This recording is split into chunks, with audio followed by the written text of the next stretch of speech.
Bonjour à tous, alors comme annoncé précédemment, je vais vous faire un petit récit des points intéressants que l'on apprend dans Les hommes viennent de Mars, les femmes viennent de Vénus.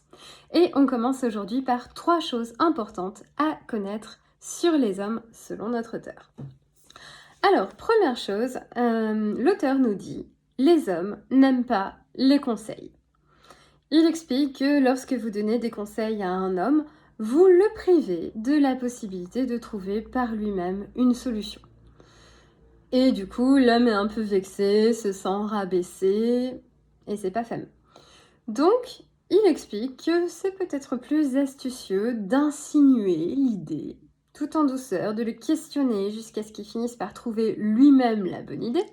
Et là, vous pouvez le féliciter. Alors c'est assez rigolo comme pensée. Bon, moi j'ai fait des petits sondages autour de moi et d'ailleurs n'hésitez pas à réagir à cette vidéo, c'est toujours intéressant de savoir ce que vous ressentez ou ce que votre conjoint ressent. Effectivement, tout le monde n'était pas contre les conseils, mais disons qu'il y avait une moitié un petit peu plus importante d'hommes que j'ai interrogés qui m'ont dit: «Ouais, on n'aime pas trop». Tout en reconnaissant que, bah, ils se privaient peut-être de quelque chose, d'intéressant. Et pour la petite anecdote rigolote, j'ai aussi posé la question à mon chéri qui m'a dit: «Mais non, mais c'est complètement sexiste comme point de vue, au contraire, moi j'aime bien tes conseils, ils sont intéressants». Bon, alors du coup, moi, après, je me suis dit: «Bon, qu'est-ce qu'on fait de cette information?» Peut-être une plus grosse moitié qui n'aime pas trop les conseils, mais quand même d'autres qui les aiment bien. Peut-être réfléchir à la manière dont on fait nos conseils.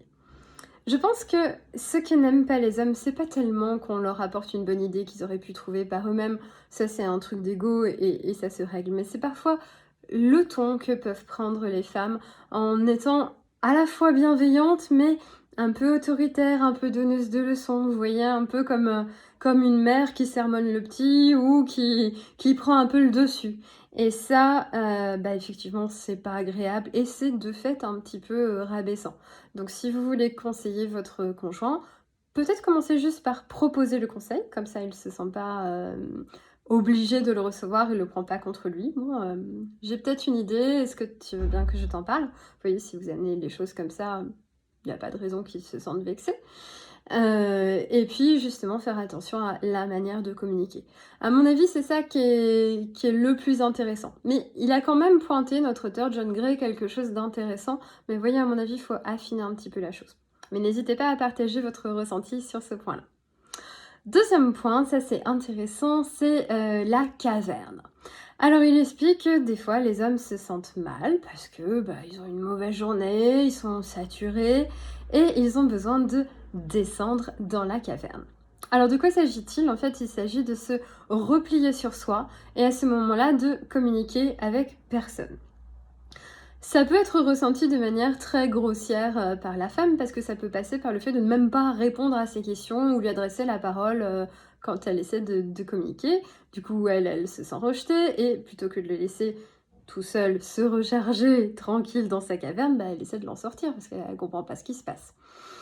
Donc ça, c'est un mécanisme, pour lequel pas mal d'hommes m'ont dit: «Ouais, ça nous parle ce truc-là». C'est vrai qu'il y a des moments, où on a besoin d'être un petit peu, sur nous, tranquille, et l'auteur explique quelque chose d'intéressant. Il dit: «Beh, en fait, faut les laisser faire ce truc-là parce que c'est pas forcément long, mais en se donnant la possibilité de se replier sur soi, de se refermer, l'homme se donne la possibilité de se recharger». Et qu'une fois qu'il va être rechargé, et ben il va être content de venir, communiquer, avec sa femme. Donc il explique qu'en fait, il vaut mieux respecter ce processus, «naturel» entre guillemets. Voilà. Mais cependant, il y a quand même quelque chose qui peut faciliter les choses et ça, il n'en parle pas forcément, c'est peut-être de verbaliser. Vous voyez? On peut être un homme et dire à sa partenaire: «Beh, écoute, là, j'ai besoin d'une ou deux bonnes heures tout seul. C'est pas contre toi, moi je t'aime toujours, tout va bien entre nous, mais là, c'est moi, j'ai besoin de me replier». Et à mon avis, c'est quelque chose qui est même intéressant aussi pour les femmes. Peut-être les femmes se l'autorisent moins, mais on a le droit d'avoir des moments de recharge pour soi. Donc, communiquer sur sa caverne et accepter la caverne de l'autre pour ensuite mieux se retrouver ensemble. Donc, quelque chose de très intéressant. Et troisième point, alors ça c'est quelque chose qui m'a fait beaucoup rire, notamment pour le mot qu'il utilise, c'est la grogne. Alors, qu'est-ce que c'est la grogne? Eh bien, c'est quand la femme demande à l'homme un service, et qui se met à bougonner pendant un certain temps. Il râle. Alors, selon les hommes, c'est plus ou moins spectaculaire, hein, mais voilà, il bougonne. Et en fait, l'auteur explique qu'à ce moment-là, bah, la femme considère qu'il veut pas faire les choses, et du coup qu'elle se fâche et que les deux vont se disputer. Et lui dit, mais c'est une sorte de phénomène étrange certes, mais qui permettrait à l'homme de prendre son élan. Pendant qu'il fait sa grogne, ben en fait, il est en train de se mettre en route, et une fois qu'il est lancé, après, il peut même être satisfait de rendre service.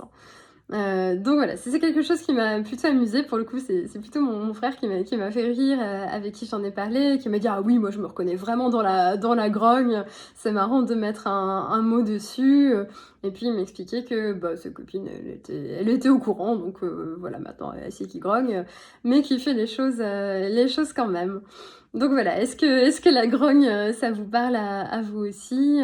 Donc en tout cas, 3 concepts très intéressants. Vous voyez, il faut toujours un petit peu nuancer.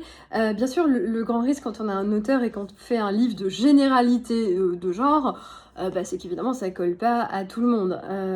Et puis, ce sera peut-être à réviser, d'ici 2-3 générations.